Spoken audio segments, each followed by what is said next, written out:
It started with a name on a decrypted file, and ended in a chapel full of betrayal. She thought the dead were silent. She was wrong. A father's final message. A blood pact hidden in the walls. An enemy closer than family. And behind it all, a man whose voice haunted her long before she knew his name. Now, Evelyn Vale is done surviving. She's remembering, rebuilding, becoming something no one expected. But what if the person who betrayed her wore her mother's blood? You are listening to chapters 7, 8, 9, and 10 of Ashes of the Same Flame. Only on the Velvet Story, where power isn't given, it's taken.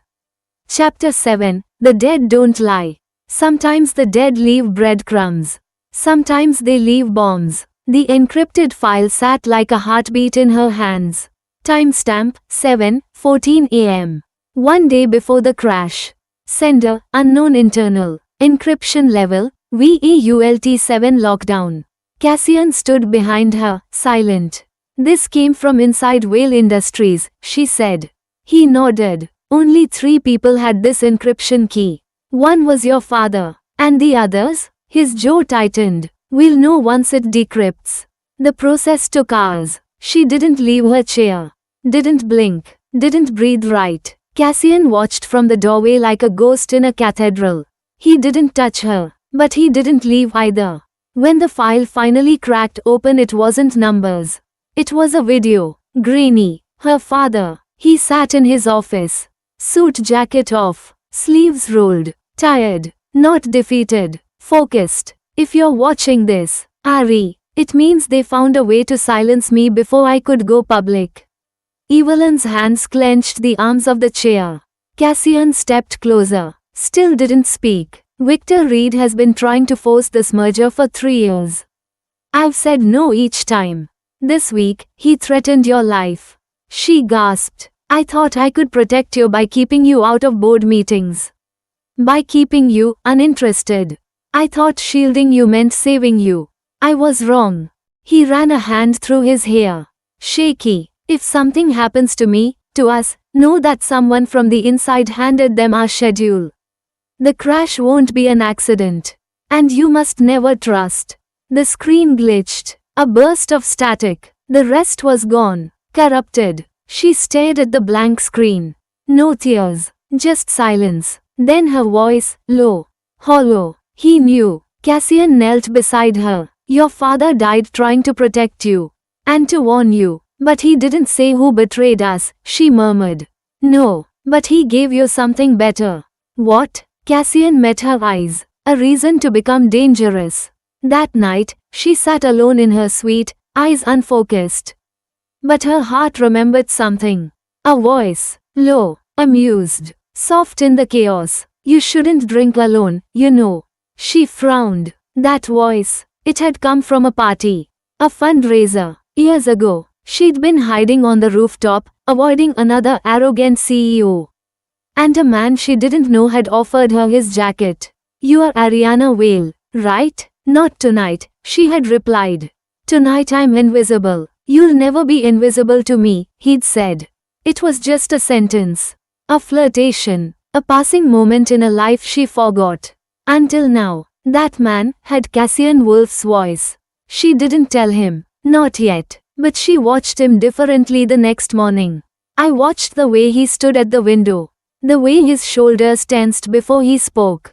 He didn't remember her, not consciously. But some part of him had always been watching. And now, so was she. End of chapter 7. Chapter 8, Knives at the Table. To reclaim a throne, sometimes you must dine with the executioners. The boardroom hadn't changed. The art was still minimalist. The chairs still angular, brutal. The room still cold with money. But she had changed. Evelyn stood at the head of the table in tailored black hair twisted into an elegant knot, lips dark, gaze colder than winter steel. They didn't recognize her, and that was the point. Cassian had arranged everything. A new name, Sarah Duval. An investor alias, silent partner, high net worth, deep pockets, unknown past. The board didn't question her too hard. They couldn't afford to. Vale Industries was unstable. No one knew who really owned it now, post-tragedy. And this woman, this calm, elegant, mysterious force walked in offering rescue. They were too greedy to ask where she came from. Only one man looked too long at her. Nathan Sterling, her father's oldest friend, a board member, and the one who told Ariana back then that business wasn't for girls with soft hands. Now he smiled politely, but his fingers tapped restlessly. "Miss Duval," he said, voice oily, "you have a familiar face." She tilted her head, a slow smile forming. "Many ghosts were mine." He blinked. She moved on. The meeting was about restructuring. But Evelyn came for war. She asked for files, contracts, merger timelines, digital access. She asked questions only someone intimate with the company would know to ask. And that made Nathan squirm. After the meeting, he caught up with her in the corridor. "You remind me of someone," he said, voice low. Evelyn turned, smile razor thin. "Do I?" There was a girl, Ariana Vale, arrogant, pretty, thought she could play with fire. Evelyn's blood froze. "She died," he continued. "But not before whispering names she shouldn't have known." He leaned in, too close. "You'd do well to be careful, Miss Duval." She didn't flinch, didn't blink. "Tell me something, Mr. Sterling," she whispered. What name did she whisper? He paused, then smiled. Lekla. Her heart stopped. That was her mother's maiden name. "Why?" she asked, voice carefully even. Nathan's smile deepened. "Because your mother knew who the real enemy was." And then he walked away, leaving Evelyn in a corridor full of ghosts. That night, Cassian found her in the Wolf Estates archive. Boxes everywhere.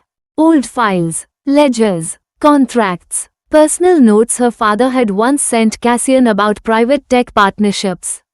She didn't look up when Cassian entered. "Nathan Sterling knows," she said. He walked to her slowly, poured 2 glasses of whiskey, set one beside her. "How close?" "Too close. But he doesn't know I remember. Yet." "And the name?" She looked up. "Lekla." Cassian's face changed. Not fear, not surprise, something else. "You knew it?" she asked. He nodded slowly. "Your mother was part of something larger. Not just Whale Industries. She was old blood. And Victor Reed wanted her more than he wanted your father." Evelyn's voice dropped. "Then the crash wasn't just about the company." "No," Cassian said. "It was personal. It always was." Later that night, Evelyn stood barefoot in the Wolf Estate garden. It was cold. The roses were black in the moonlight. Cassian came up behind her, quiet. She didn't move when he put the coat around her shoulders. "You were right," she said. "About what?" "I don't need softness. I need fire." He studied her face. "Fire still burns you, Evelyn." She turned then closer than she meant to. "So do you." Their eyes locked. Something cracked between them. Desire, grief, power, rage. She wanted to run. She wanted to fall. Instead, she whispered, "If I wanted you, I'd burn." Cassian's reply was a breath. "Then burn with me." But she didn't move. Not yet. She wasn't ready to give him her heart. Only her war. End of chapter 8. Chapter 9, Bloodlines. The past isn't buried. It's banked and it always demands interest. The Lekla estate had long been forgotten. Tucked between the rolling coastlines of Normandy, behind gated ruins and scorched vineyards, it had stood silent for 3 decades. Cassian didn't come with her this time. She didn't ask. Some ghosts needed to be faced alone. Evelyn walked through overgrown gardens, memories she didn't remember whispering at her heels. Her mother had died when she was a teenager. Gracious, beautiful, soft-spoken, a ghost inside their own home. But this place told a different story. Portraits of sharp-eyed women hung in the study. Weapons disguised as heirlooms rested above mantels. And hidden behind the cellar vault. Old, mechanical, not digital. She opened it using her mother's name, Margot. Inside were letters, documents, and a crest she'd never seen before. A wolf intertwined with a rose.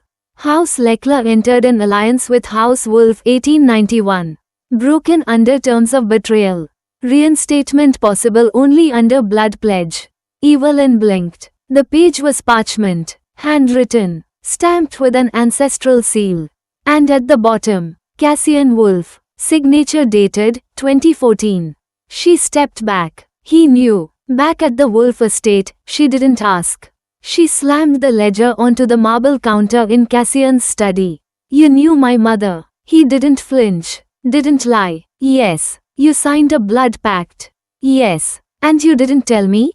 Cassian's voice was low, measured. Because you weren't ready. To know my legacy? She demanded. To claim it. Silence cut between them. He stepped forward, voice steady. Your mother came to me before she died. She knew Victor Reed was circling. She knew your father wouldn't believe her. She gave me her ring, her seal, and her trust. So you've been protecting me? Grooming me? Preparing you? Her voice cracked. For what? He looked at her then, not like a king, not like a lover. But like a man haunted by a promise. To burn everything down, and rebuild it under your name. That night, she didn't sleep. She studied every file, every letter. The Leckler women had been warriors, strategists, and diplomats. They had ruled quietly, from behind the masks of polite society. And Evelyn realized something chilling. Her mother hadn't been weak. She'd been hiding strength in softness. Just like Evelyn had done until now. Meanwhile, far across the city, in a marble tower cloaked in darkness, Victor Reed watched a screen flicker with surveillance footage from inside Wolf's estate. A grainy image. Evelyn Vale, alive. He leaned forward, fingers steepled. So the girl breathes. Behind him, a figure stepped out of the shadows. A woman, sharp, pale, eyes like frost. She's stronger than you expected, the woman said. Victor didn't look away from the screen. Then we'll use stronger weapons. He smiled. Let her take the bait. End of chapter 9. Chapter 10, The Judas Hour. It's never the blade that surprises you. It's who's holding it. Evelyn always noticed the details. It was how she survived. So when she entered Cassian's war room and found the blueprints disturbed, the security logs misaligned by exactly 7 minutes, and an encrypted file half opened, she didn't ask who. She already knew. Only 3 people had access. Cassian, her, and Jonas Wex. Jonas had been Cassian's right hand since they were boys. Raised in Wolf Estate, bred for loyalty, built for obedience. But Evelyn had always felt something beneath his skin, a bitterness that clung too tightly to pride. And now the bitterness had teeth.